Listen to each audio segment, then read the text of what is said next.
Why being broke costs you more than being rich. The Vimes theory of economic injustice. Imagine a stickman named Joe. Joe is hardworking, disciplined, and careful. But Joe has $0 in his savings account. He lives paycheck to paycheck in the year 2026. Today, Joe needs a new pair of work boots. Joe looks at two options. Option 1 is a pair of high-quality leather boots that cost $100. These boots are waterproof, durable, and will easily last Joe for 10 years. Option 2 is a pair of cheap synthetic boots that cost $30. These boots look okay, but the soles will thin out and the glue will fail in about 6 months. Joe performs a forensic audit of his wallet. He does not have $100.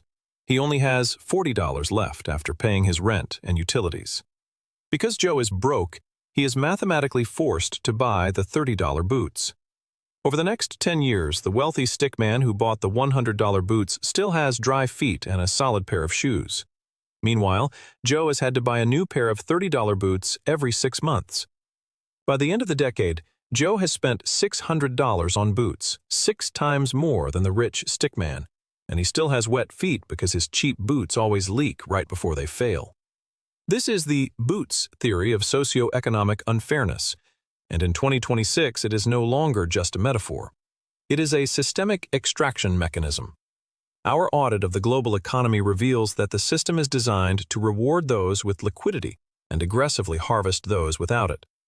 According to the latest research from Fair by Design, the average poverty premium, the extra cost that low-income households pay for essential goods and services, has climbed to £380, or approximately $480 per year.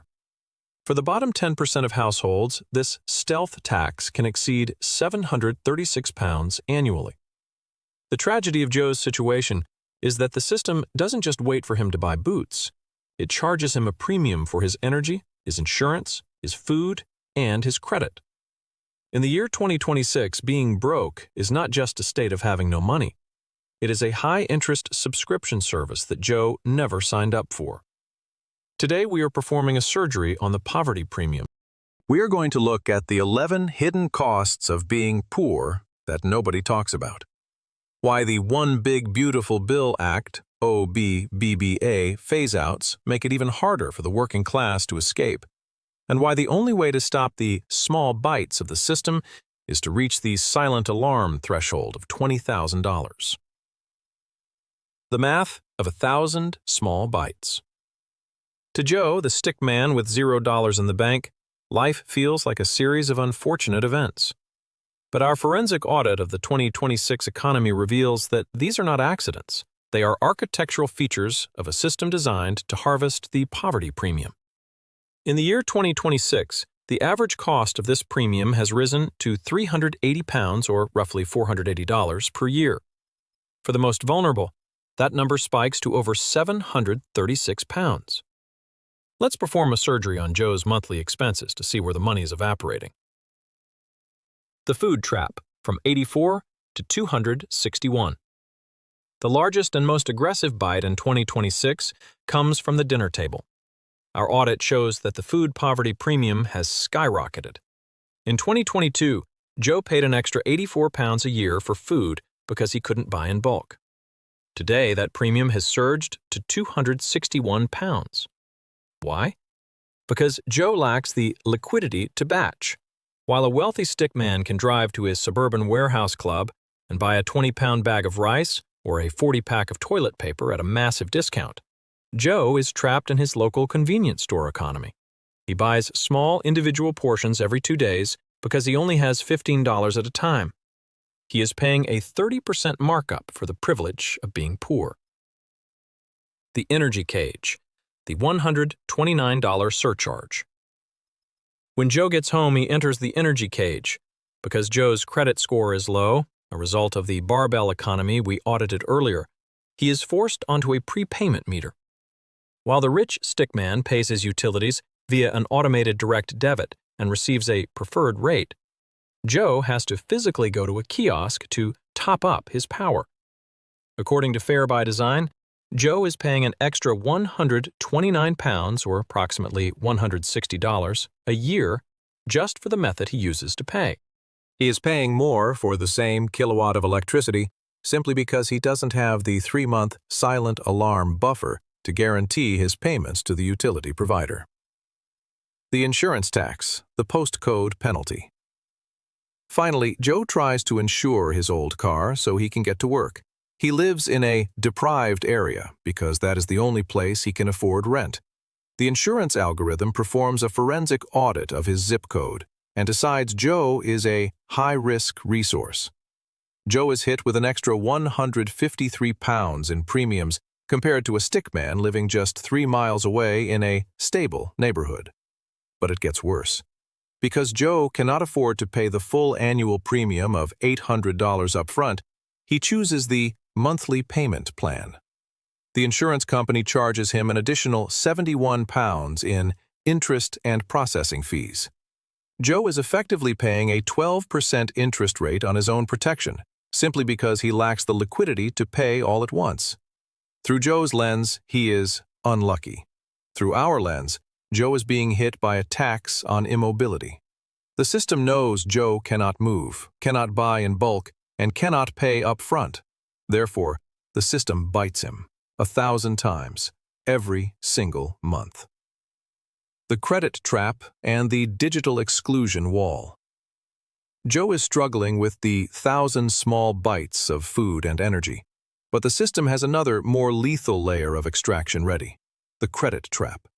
In our forensic audit of the 2026 financial landscape, we see that access to capital is a barbell. If you have money, you get it for nearly free. If you have $0, you pay a desperation premium. According to the Fair by Design report, the credit-related poverty premium for low-income households in 2026 is approximately £178, or roughly $225 per year. Joe is often forced to use high-cost credit because his $1,000 starter buffer is non-existent. One of the most aggressive features of this trap is the rise of Buy Now, Pay Later, BNPL.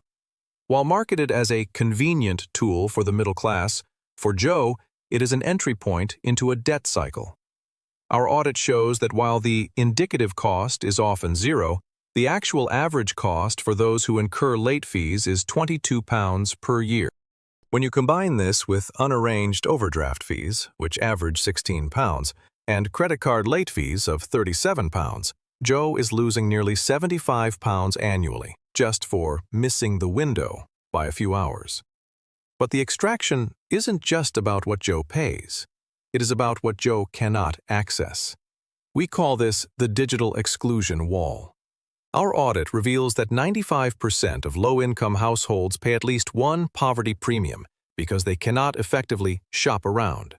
In 2026, the best energy tariffs, insurance rates, and bulk food discounts are locked behind a wall of high-engagement algorithms. Joe, working 60 hours a week in the service sector, the very sector being suppressed by the big freeze we audited earlier, simply does not have the cognitive bandwidth to spend 3 hours on a Tuesday night comparing unit rates. The system counts on Joe's exhaustion.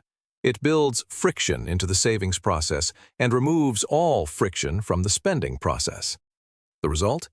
Joe pays a standard credit premium for his energy, an extra £18, and misses out on a switching save of £171. Between the credit trap and the digital wall, Joe is being harvested for over $300 he doesn't even know he is losing. The OBBBA ceiling and the success tax. Alex, another stickman, is watching Joe and thinks, "I'll just work harder and earn my way out of this." Но Алекс вот-вот попадет в ловушку фазового обнуления OBBBA. Our surgery on the One Big Beautiful Bill Act of 2025 reveals that the system doesn't just harvest the poor, it harvests those who try to stop being poor. Alex finally gets a promotion to $76,000. He is thrilled. He thinks he has finally escaped the poverty premium. But under the OBBBA architecture, the moment Alex's modified adjusted gross income crosses the $75,000 line, he triggers a tax collapse. If Alex is a senior, his $6,000 senior bonus deduction begins to vanish at a rate of 6% for every dollar over the limit. If Alex is a parent, his child and dependent care credit begins to phase down from 50% to 20%. The math is a nightmare of bracket creep. For every extra dollar Alex earns, he isn't just paying his 22% marginal tax. He is simultaneously losing the very deductions that kept his carry cost low. Combined with state taxes and the poverty premium he still pays for living in a deprived postcode, Alex discovers that his $10,000 raise only adds $4,000 to his actual take-home pay. The system is designed to keep you in a state of permanent fragility. It wants Joe to stay between $0 and $5,000, and it wants Alex to stay under the harvesting ceiling. This is why being rich on paper, but broke in reality, is the dominant experience of the middle class in 2026. The Sovereignty Protocol and the Silent Alarm. To stop being the crop for the system's harvest, Joe must implement the Sovereignty Protocol. He must realize that the boots theory is not a life sentence, it is a liquidity problem. Step 1. The $1,000 shield. Joe's first priority is to build the $1,000 starter buffer. This isn't just savings, it is a tactical shield. This $1,000 allows Joe to buy the $100 boots that last 10 years, saving him $500 over the decade. It allows him to pay for his car insurance annually rather than monthly, saving him £71 instantly. Step 2. Breaking the digital wall. Once Joe has liquidity, he must use it to buy back his time. He needs to automate his direct debits to access the best tariffs that save him £171 a year on energy. He must move away from the prepayment meter cage. By using the smart order of operations, Joe focuses on his high-interest debt first, specifically targeting the BNPL and overdraft fees that act as a weight on his feet. Step 3. Reaching the silent alarm. Finally, Joe must reach the $20,000 silent alarm threshold. As our forensic audit shows, this is the level where the bank's nervousness becomes your strength. At $20,000, Joe no longer lives in a deprived area of the bank's algorithm. He is no longer subject to the £153 postcode penalty on his insurance because he has the exit velocity to move or negotiate. The sign-off. Being broke in 2026 is a high-interest subscription to your own exploitation. The system charges you a premium for your energy, your food, your insurance, and your very existence. But the 1,000 small bites can be stopped by a single, massive shift in architecture. Don't be the stickman who buys the $30 boots and wonders why his feet are always wet. Build your buffer. Secure your liquidity and reach for the silent alarm before the system erases your future. If this forensic audit of the poverty premium changed how you see your bank account, hit that subscribe button. We are dissecting the hidden equations of the 2026 economy every week to help you stop being the product and start being the owner. I'm Joe from fin.stickman, and I will see you in the next one.